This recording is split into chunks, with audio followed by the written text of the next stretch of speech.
ഇറാന്റെ പരമോന്നത നേതാവായുള്ള അയത്തുള്ള അലി ഖമനയെ കൊലപ്പെടുത്തുന്നതോടുകൂടി ഇറാന്റെ സമ്പദ് വ്യവസ്ഥയെ പൂർണ്ണമായിട്ടും നശിപ്പിക്കാമെന്നാണ് അമേരിക്ക ലക്ഷ്യമിട്ടത്. അതിന്റെ അടിസ്ഥാനത്തിലാണ് പാസ്റ്റർ സ്ട്രീറ്റ്, അതായത് ടെഹ്റാനിലെ ഈ അയത്തുള്ള അലി ഖമനയും 40ഓളം ഉദ്യോഗസ്ഥരും യോഗം ചേർന്ന സ്ഥലത്തേക്ക് കൃത്യമായിട്ട് ആക്രമണം നടത്തുന്നത്.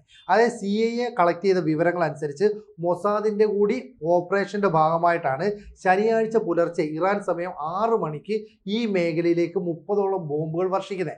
അങ്ങനെയാണ് ഖമനൈ കൊല്ലപ്പെടുന്നത്. ഇതിലൂടെ ഏതാണ്ട് $95 ബില്യൺ അമേരിക്ക ഭൂമിക്കടിയിലേക്ക് കുഴിച്ചു മൂടിയെന്ന് പറയാം. കൃത്യമായിട്ട് പറഞ്ഞാൽ 9 ലക്ഷം കോടി രൂപയാണ് അമേരിക്ക മണ്ണിനടിയിലാക്കിയത്. അതായത് കഴിഞ്ഞ 37 വർഷമായിട്ട് ഇറാനിലെ പരമോന്നത നേതാവായിട്ടുള്ള അയത്തുള്ള അലി ഖമനയുടെ സമ്പാദ്യമാണിത്. മകൻ മുജ്തബ ഖമേനിക്ക് വിവിധ രാജ്യങ്ങളിലായി 1000 കോടി രൂപയുടെ സമ്പാദ്യമുണ്ട്. അങ്ങനെ ഇത്രയും രൂപ ആ രാജ്യത്തിന് നഷ്ടപ്പെടുന്നു. ഇതോടുകൂടി ഇറാന്റെ 10 മടങ്ങും എന്നാണ് അമേരിക്ക കരുതിയത്.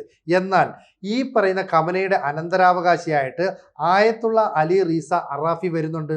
അതായത് അവിടുത്തെ മുതിർന്ന പുരോഹിതനും പരമോന്നത നേതാവിനെ തിരഞ്ഞെടുക്കാനുള്ള ഗാർഡിയൻ കൗൺസിൽ അംഗവുമാണ് അറാഫി. അറാഫി എന്ന് പറയുന്നത് അയത്തുള്ള അലി ഖമനയുടെ വളരെ വിശ്വസ്തനാണെന്ന് വേണമെങ്കിൽ പറയാം. അതായത് 1959 ജനിച്ച അറാഫി 11ാമത്തെ വയസ്സിൽ ഖൂമിൽ പഠനത്തിനായിട്ട് പോയി. പിന്നീട് അവിടെ നിന്ന് തിരിച്ചു വരുമ്പോൾ 1989 ഖമനൈ പുതിയ ആയത്തുള്ളയായിട്ട് ചുമതലയേൽക്കുകയാണ്. അന്ന് അദ്ദേഹം ആയത്തുള്ള ആയിട്ടില്ലായിരുന്നു, പക്ഷേ അദ്ദേഹത്തെ തന്നെ ആ ചുമതലയിലേക്ക് കൊണ്ടുവരികയാണ്.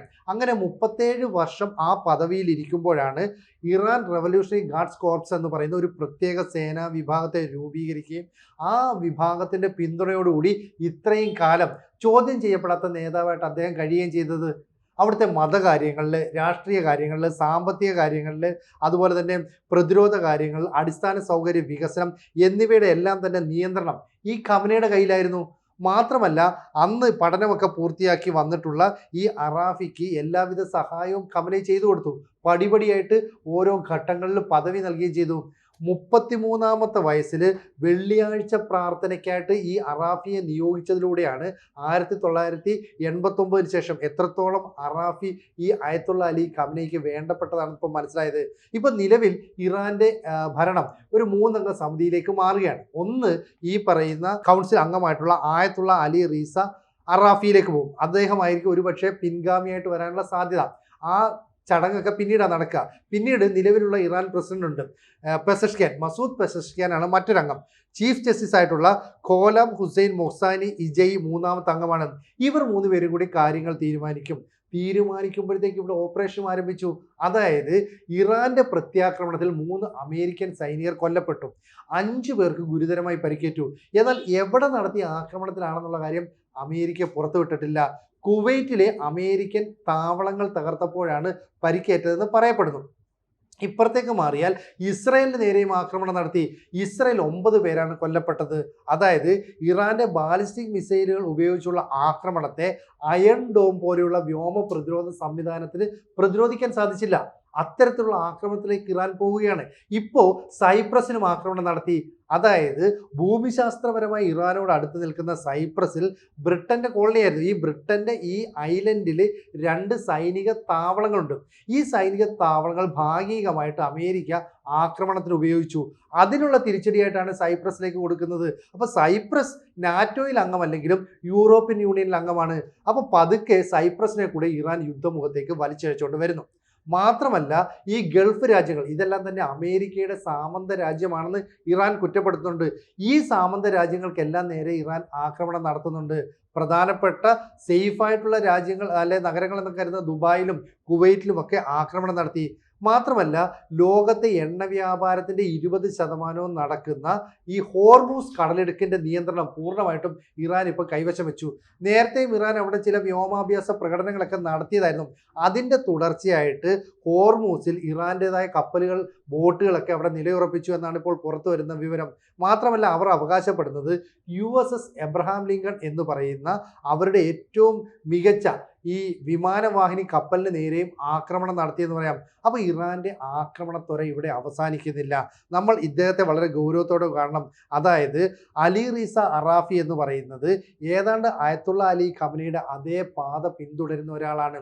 നിലവിൽ വിഘടിച്ച് നിന്ന് ഇറാനിയൻ ജനതയെല്ലാം തന്നെ ഒന്നിപ്പിക്കാൻ ഈ അറാഫിക്ക് സാധിക്കുമെന്നാണ് പ്രതീക്ഷിക്കുന്നത്. കാരണം ഈ അയത്തുള്ള അലി ഖമനി അവിടുത്തെ പെൺകുട്ടികളോട്, കോളേജ് വിദ്യാർത്ഥികളോടൊക്കെ കാണിക്കുന്ന ചില മതപീഡനങ്ങൾ അത് അവർക്ക് ഉൾക്കൊള്ളാൻ പറ്റിയിട്ടില്ല.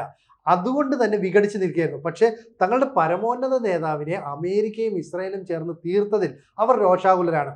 അവർ വലിയ പ്രതിഷേധവുമായിട്ട് രംഗത്ത് വരുന്നുണ്ട്. ഇവർ ഒന്നിച്ചു കൂടിയിട്ട് പറയുന്നത് ഞങ്ങൾ ചത്താനും വേണ്ടിയില്ല, അമേരിക്കയ്ക്ക് തിരിച്ചടി നൽകണമെന്നാണ്. അതിൻ്റെ തുടർച്ച എന്നതെല്ലാം പാകിസ്ഥാനിലും ഇറാഖിലുമൊക്കെ തന്നെ ഷിയ വിഭാഗക്കാർ വലിയ ആക്രമണ പരമ്പരകൾ നടത്തിക്കൂട്ടുന്നുണ്ട്. ഇപ്പം പാകിസ്ഥാനിൽ ഏതാണ്ട് 20ഓളം പേരാണ് ഷിയ വിഭാഗത്തിൻ്റെ ആക്രമണത്തിൽ കൊല്ലപ്പെട്ടത്. ഇവർ അമേരിക്കയുടെയും അതുപോലെ തന്നെ UN-ൻ്റെയും ഒക്കെ ഓഫീസുകൾ അടിച്ചു തകർക്കുന്നുണ്ട്. 200ഓളം പേർക്ക് പരിക്കേറ്റു. ഇറാഖിലും ഇതിന് സമാനമായ സംഘർഷം ഷിയ വിഭാഗം ആരംഭിച്ചിട്ടുണ്ട്. മാത്രമല്ല ബഹ്റൈനിൽ, കുവൈറ്റിൽ, സൗദിയിൽ, അതുപോലെ തന്നെ ഖത്തറിൽ ഉൾപ്പെടെയുള്ള മേഖലകളിലെല്ലാം തന്നെ ഇറാൻ ആക്രമണം നടത്തുകയാണ്. അപ്പോൾ മുസ്ലിം രാജ്യം എന്ന നിലയിൽ തങ്ങളെ ആരും ഒരു കാര്യത്തിലും സഹായിച്ചില്ല. പലസ്തീൻ്റെ പ്രശ്നത്തിൽ പോലും ഇടപെട്ടത് ഇറാൻ മാത്രമാണ്. അതുകൊണ്ടാണ് ഇപ്പോൾ ലെബനനിലെ ഹിസ്ബുള്ള ആക്രമണം നടത്താനായിട്ട് തീരുമാനിക്കുന്നത്. അപ്പോൾ ലെബനിലെ ഹിസ്ബുള്ള വീണ്ടും ആക്രമണ രംഗത്തേക്ക് ഇറങ്ങുകയാണ്. അപ്പോൾ ഹമാസിനെയും ഹൂത്തികളെയും ഹിസ്ബുള്ളയും ഒക്കെ വളർത്തിക്കൊണ്ട് വന്ന അതേ ഇറാൻ അതേ പാത പിന്തുടർന്ന് അമേരിക്കയ്ക്കെതിരെ ചില ആക്രമണങ്ങൾ നടത്താനായിട്ട് തീരുമാനിച്ചിരിക്കുകയാണ്. ഇപ്പോൾ പുതിയ അയത്തുള്ളയായിട്ട് വരാൻ സാധ്യതയുള്ള അല്ലെങ്കിൽ നിലവിൽ താൽക്കാലിക ചുമതല നൽകിയിട്ടുള്ള അയത്തുള്ള അലി റീസ അറാഫി ഈ വിദേശങ്ങളിലൊക്കെ പോയി പഠിച്ച് അറബിയിലും ഇംഗ്ലീഷിലുമൊക്കെ വലിയ പ്രാവീണ്യം നേടിയിട്ടുണ്ട്. കൂടാതെ ഇറാൻ്റെ പുരോഗമനത്തിന് വേണ്ടിയിട്ട് ആർട്ടിഫിഷ്യൽ ഇൻ്റലിജൻസ് അതുപോലെ തന്നെ ഈ പറയുന്ന സാങ്കേതിക വിദ്യകളൊക്കെ കൂടുതൽ ഉപയോഗിക്കണമെന്ന് പറഞ്ഞിട്ടുണ്ട്. അദ്ദേഹം പല വിവാദങ്ങളിൽ ഉൾപ്പെട്ടിട്ടുണ്ട്. 2022 മഹ്സ അമീനിയുടെ മരണത്തെ തുടർന്ന് വലിയ പ്രക്ഷോഭം ഇറാനിലുണ്ടായി. അന്ന് ഇറാൻ്റെ പുരോഹിത സമൂഹത്തിൻ്റെ തലപ്പാവിനെ ആക്രമിച്ചവർ ആരാണോ ആ തലപ്പാവ് നിങ്ങളുടെ ശവക്കച്ചയായിട്ട് മാറുമെന്ന് മനസ്സിലാക്കണമെന്നൊരു വിവാദ പ്രസ്താവനയൊക്കെ നടത്തി. അത്തരത്തിലുള്ള പ്രകോപനപരമായ നിലപാടും ഇദ്ദേഹം സ്വീകരിക്കുന്നുണ്ട്. അങ്ങനെ കുവൈറ്റിനെയും ദുബായിയെയും ഒക്കെ ആക്രമിച്ച് മിഡിൽ ഈസ്റ്റ് രാജ്യങ്ങളെ സംഘർഷഭരിതമാക്കാനായുള്ള എല്ലാ ശ്രമവും ഇറാൻ്റെ ഭാഗത്തു നിന്നുണ്ടായി. അപ്പോൾ 9 ലക്ഷം കോടി രൂപയുടെ ആസ്തികൾ മുഴുവൻ മണ്ണിനടിയിലേക്ക് പോകുന്നു. ഇവിടെ 37 വർഷം ഇറാനെ അടക്കി ഭരിച്ച അയത്തുള്ള അലി ഖമനയുടെ സമ്പാദ്യം മുഴുവൻ നഷ്ടപ്പെടുത്തി. അതുകൊണ്ടൊന്നും ഇറാൻ തകരില്ല. പക്ഷേ ഇവിടെ സംഭവിക്കുന്നത് എന്താണെന്ന് വെച്ചാൽ എണ്ണ വില കൂടുന്നു. ബാരലിന് $80 വില ഉയർന്നു. അത് $100 വരെ ആകാനുള്ള സാധ്യതയുണ്ട്.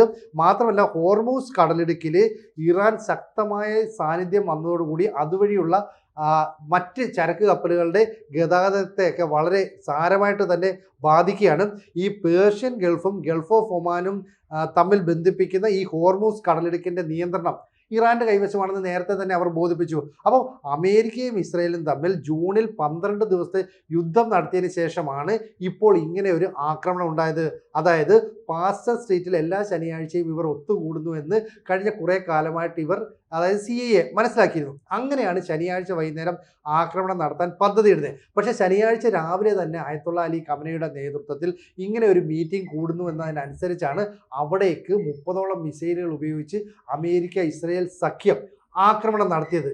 അതുകൊണ്ട് തന്നെ പ്രത്യാക്രമണത്തിന് ഇറാൻ തയ്യാറാകും. ഇനി നഷ്ടപ്പെടാൻ ഒന്നുമില്ല. അമേരിക്ക പറയുന്നത് ഇറാൻ്റെ കയ്യിലുണ്ടായിരുന്ന ഈ മിസൈൽ ശേഖരമുണ്ട്, ബാലിസ്റ്റിക് മിസൈലുകളുടെ ഈ ശേഖരം സൂക്ഷിച്ചു വെച്ച സ്ഥലത്തേക്ക് ഞങ്ങളുടെ ബങ്കർ ബസ്റ്റർ മിസൈലുകൾ അയച്ചു. അതായത് B-2 ബോംബർ വിമാനങ്ങളൊക്കെ പറന്നുയർന്ന് ആക്രമണം നടത്തിയെന്നാണ് പറയുന്നത്. ഡൊണാൾഡ് ട്രംപ് അമേരിക്കൻ പ്രസിഡന്റ് പറയുന്നത് ലക്ഷ്യം കാണാതെ ഞങ്ങൾ ഇതിൽ നിന്ന് പിന്മാറില്ല, പൂർണ്ണമായിട്ടും അതായത് ഇറാനെ മുച്ചൂടും മുടിക്കും, അതിനുവേണ്ടി എന്ത് ചെയ്യും, ഒരുപക്ഷെ 4 ആഴ്ച വരെ ഇനിയും യുദ്ധം നീണ്ടേക്കാം എന്നതിൻ്റെ സൂചന വരുന്നുണ്ട്. ഇവിടെ സൈപ്രസിനെ ആക്രമിക്കുന്നു, ഗൾഫ് രാജ്യങ്ങളെ ആക്രമിക്കുന്നു എന്ന് പറഞ്ഞാൽ ഇറാൻ ഈ പറയുന്ന യൂറോപ്യൻ രാജ്യങ്ങളെ കൂടി അല്ലെങ്കിൽ ഗൾഫ് രാജ്യങ്ങളെ കൂടി യുദ്ധത്തിലേക്ക് വലിച്ചിഴച്ച് മൊത്തം ഒരു സംഘർഷാവസ്ഥ സൃഷ്ടിക്കുന്നു. അങ്ങനെ UN ഇതിനകത്ത് ഇടപിടിക്കാനായിട്ട് സമ്മർദ്ദം ചെലുത്തുന്നു. അങ്ങനെ അമേരിക്ക ഇതിൽ നിന്ന് പിന്മാറണം. ഇതാണ് ഇറാൻ ലക്ഷ്യമിടുന്നത്. അപ്പോൾ അയത്തുള്ള അലി ഖമനി കൊല്ലപ്പെട്ടെങ്കിലും പിൻഗാമിയായിട്ട് വരാൻ സാധ്യതയുള്ള അല്ലെങ്കിൽ ഇപ്പോൾ താൽക്കാലിക ചുമതല നൽകിയിട്ടുള്ള അയത്തുള്ള അലി റീസ അറാഫി അതേ നിലപാട് സ്വീകരിച്ചുകൊണ്ട് ആക്രമണവുമായിട്ട് മുന്നോട്ട് വരുന്നു. ഹിസ്ബുള്ള ആക്രമണ രംഗത്തേക്ക് വീണ്ടും വരുന്നു. തുടർച്ചയായിട്ട് സൈപ്രസിന് നേരെ ആക്രമണം നടത്തുന്നു. എന്ന് പറഞ്ഞാൽ ബ്രിട്ടൻ ഭാഗികമായിട്ട് അമേരിക്കയ്ക്ക് എല്ലാ പിന്തുണയും നൽകിയെന്ന ഒറ്റ കാരണം കൊണ്ടാണ് സൈപ്രസിനെ ആക്രമിച്ചത്. നിലവിൽ സൈപ്രസ് നാറ്റോ അംഗമല്ലെങ്കിലും യൂറോപ്യൻ യൂണിയനിൽ അംഗമാണ്. അതുകൊണ്ട് യൂറോപ്യൻ രാജ്യങ്ങളെ കൂടെ വലിച്ചിഴയ്ക്കുന്നുണ്ട്. ഇതിന് പിന്നിൽ റഷ്യയ്ക്കും ചില താല്പര്യങ്ങളുണ്ട്. കാരണം റഷ്യ ഇറാനെ എപ്പോഴും സഹായിക്കുമെന്നൊക്കെയാണ് കരുതിയത്. പക്ഷേ നേരിട്ട് സഹായിച്ചില്ല. പക്ഷേ UN ഇതിലേക്ക് വലിച്ചിഴയ്ക്കാൻ വേണ്ടിയിട്ടുള്ള പദ്ധതികൾ ആസൂത്രണം ചെയ്യുന്നത് റഷ്യയാണെന്നും പറയപ്പെടുന്നുണ്ട്. എന്തായാലും സംഘർഷാവസ്ഥ ഇനിയും ഒരു 3-4 ആഴ്ചയിലേക്ക് നീളാനുള്ള എല്ലാ സാധ്യതയുമാണ് ഇപ്പോൾ തെളിഞ്ഞു വരുന്നത്.